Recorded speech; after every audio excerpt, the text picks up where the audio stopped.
Olá pessoal, tudo bem com vocês? Estamos de volta aí para mais uma videoaula aí nesse mês de outubro, né?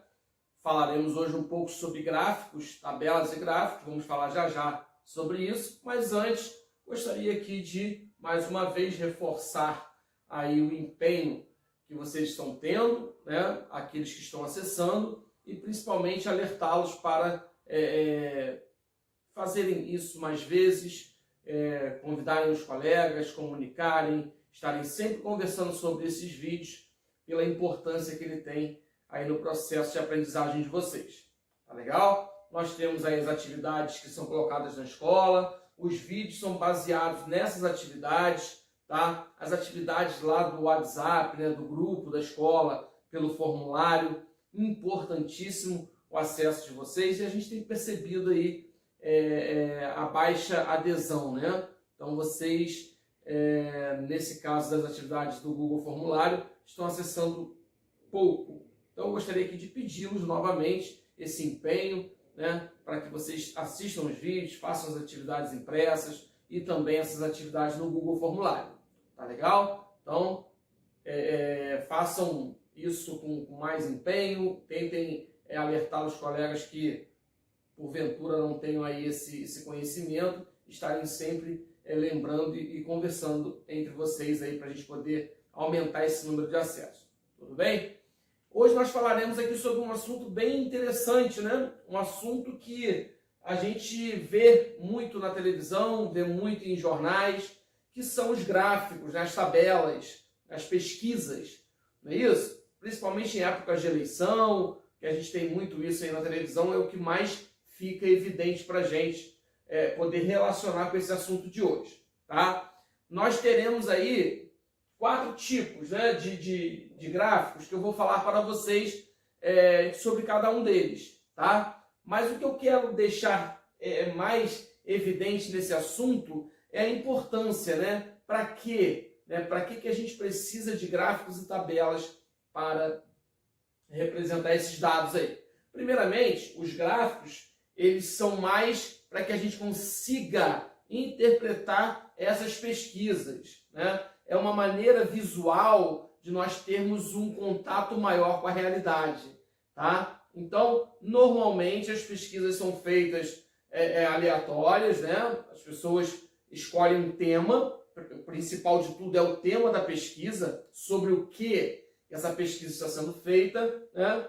E começa a entrevistar pessoas, né? Que a gente chama aí do espaço amostral, né? Que é a população entrevistada desse assunto, tá? Normalmente, se vocês lembrarem aí, na televisão, quando se fala pesquisa presidencial, né? Qual é o índice de cada candidato, aí lá no finalzinho da pesquisa eles falam assim, foram consultados 2.500 eleitores. Então, gente, o que eu posso deixar aqui para vocês é que a pesquisa é feita com o menor número possível, né, de uma população. Nós, brasileiros, temos aí na média de mais de 200 milhões de habitantes, não é isso? E quando a gente às vezes está vendo televisão e observa lá que fulano de tal candidato está com 30% das intenções de voto, o fulano B está com 25%, né? Foram entrevistados 2.500 pessoas. Aí você vai analisar assim, mas como é que pode uma pesquisa ser feita se eu não fui entrevistado? É sempre essa pergunta que a gente vai fazer, né? Mas eu não participei dessa pesquisa, eu não fui entrevistado, eu não dei meu voto, eu não falei o que eu penso. Exatamente isso, gente. A estatística, né? As pesquisas estão aí para serem feitas com o menor número possível, né, da população, do espaço amostral. Eles irão representar esta pesquisa. Por isso, né, quando a gente está escutando, está vendo a televisão, eles colocam lá uma margem de erro, né? A margem de erro é de 2 pontos percentuais para mais ou para menos. Então eles dão ali uma margem daquela pesquisa errar. Às vezes você viu lá, o candidato A teve 35% dos votos. Aí é feita a eleição. Aí ao final da eleição, esse candidato que tinha 35% cometeu uma margem de erro para mais ou para menos de 2, ele pode ir a 37 ou ele pode cair para 33, que vai estar dentro da margem dessa pesquisa, tá? Então, é para isso que serve a estatística, tá? Então, aqui nós vamos começar falando sobre dois gráficos que eles se completam, né? Ou se contrapõem, né? O gráfico de colunas e o gráfico de barras, que, na verdade, é a mesma análise, porém, de um formato diferente. O de coluna é na vertical e o de barras é na horizontal. Mas a gente pode representar a mesma pesquisa dessas duas maneiras. Observem aqui o seguinte. Aqui é uma pesquisa feita sobre o número de pratos vendidos num restaurante nos dias, né, na segunda, na terça e na quarta-feira. Tá? Foi feita uma pesquisa, que eu não coloquei aqui, mas vocês vão entender. Foi feita uma pesquisa, né, através da coleta de dados, né? O restaurante viu lá, ó, na segunda-feira eu vendi 300 pratos, ó, vou até colocar aqui, ó, pratos. E aqui, dias, né, que são os dias da semana. Então, na segunda-feira foram vendidos 300 pratos de comida. Ótimo. Na terça-feira foram vendidos, ó, 200 pratos.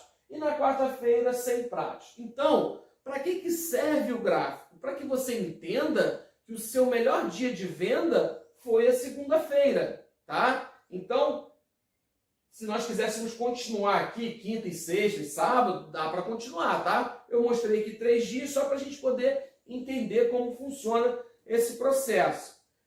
Esse, então, aqui que seria o gráfico de colunas, que são as barras, né, na vertical, ele pode ser representado também da mesma maneira, só que na forma horizontal. Só que aí, ó, até errei aqui, ó, a gente tem uma inversão, né?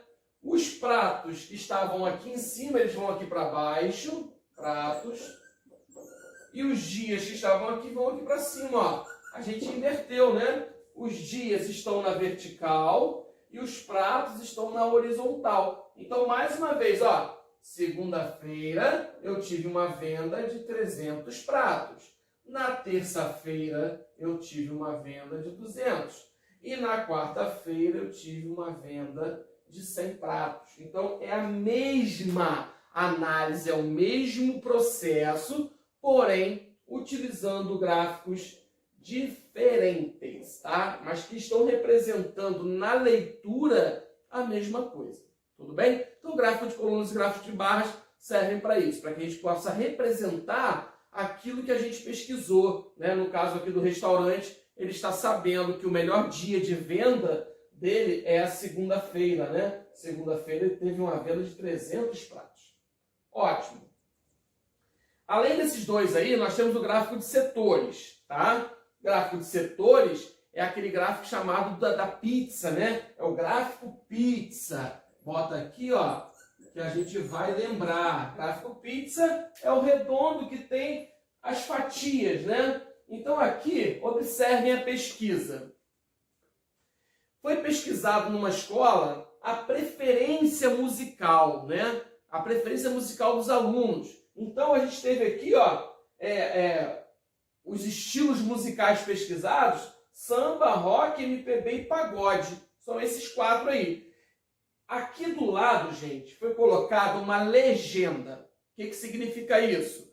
Legenda é para que você consiga visualizar no gráfico aquela fatia de pizza representa a qual estilo musical, tá? Para que a gente não precise escrever muita coisa, a gente faz uma legenda. Normalmente vem representado por cores, né? Esses quadradinhos, vem cada quadradinho de uma cor. Vamos imaginar, o samba fosse amarelo. Aí o samba que eu representei aqui, ó, pelos risquinhos, então essa fatia toda seria amarela, para você saber qual foi o percentual do samba, para você não ficar perdido, tá? Então nos gráficos também aparecem legendas.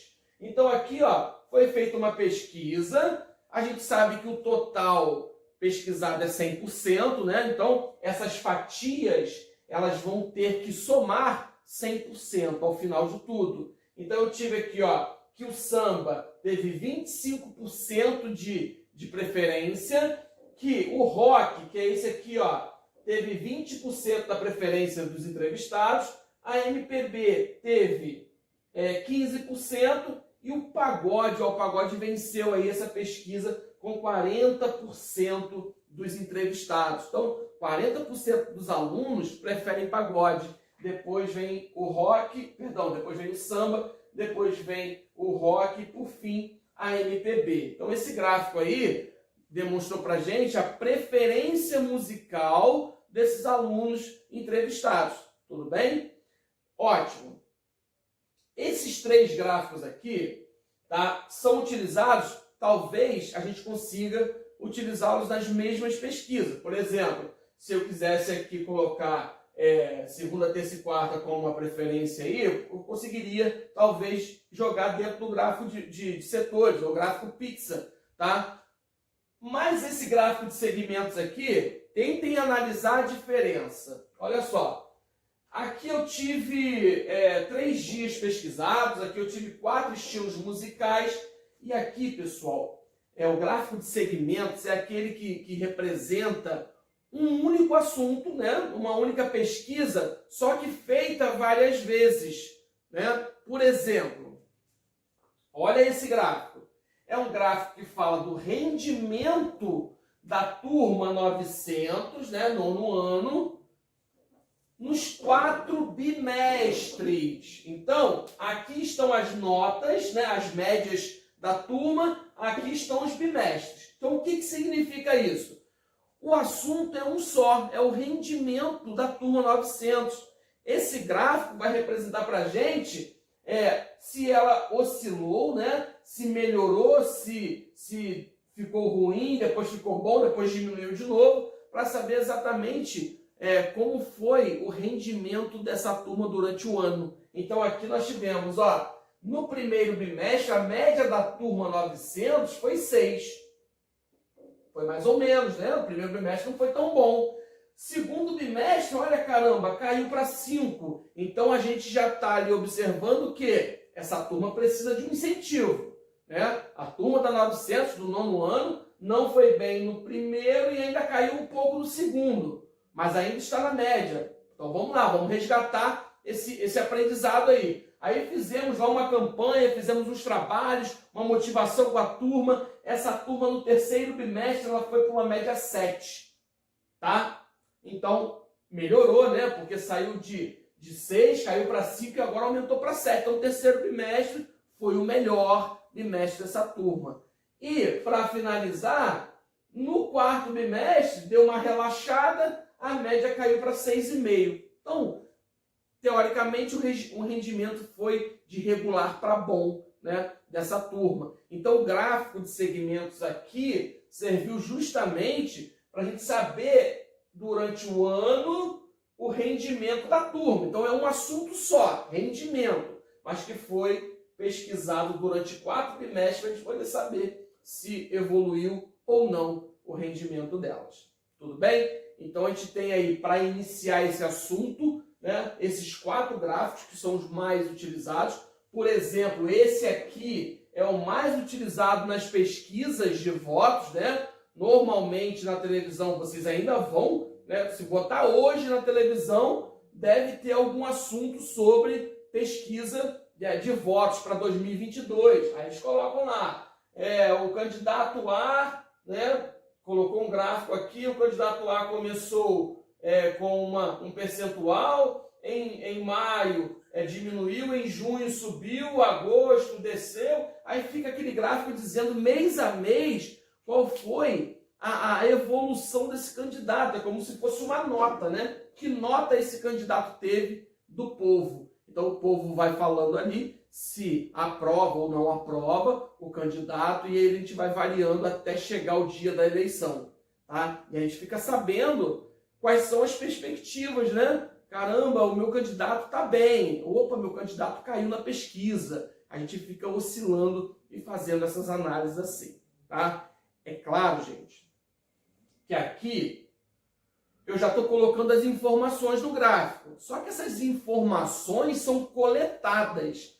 São feitas entrevistas para que a gente tenha esse material para colocar nos gráficos, tá? E esses materiais são chamados, né, coleta de dados. A coleta de dados que são colocados em tabelas, Essas tabelas serão traduzidas em gráficos. Então, mais à frente, né, em outra oportunidade, vocês podem até pesquisar as videoaulas ou acessar outros vídeos na internet. Isso aí é válido, né, as videoaulas, para poder entender melhor como funciona essa pesquisa, tá? Mas de antemão a gente tem essas informações que já estão sendo dadas para vocês. Normalmente os problemas já dizem, né? Foi feita uma pesquisa da preferência, da venda dos pratos de um restaurante. Isso já está no problema. Não vai pedir para você fazer essa pesquisa. A pesquisa já vem pronta. É só pegar esses dados e lançar no gráfico. Tá legal? Espero que vocês tenham gostado da aula. Assistam 1, 2, 3, 4 vezes para poder entenderem como funciona esse processo e façam as atividades que forem propostas aí.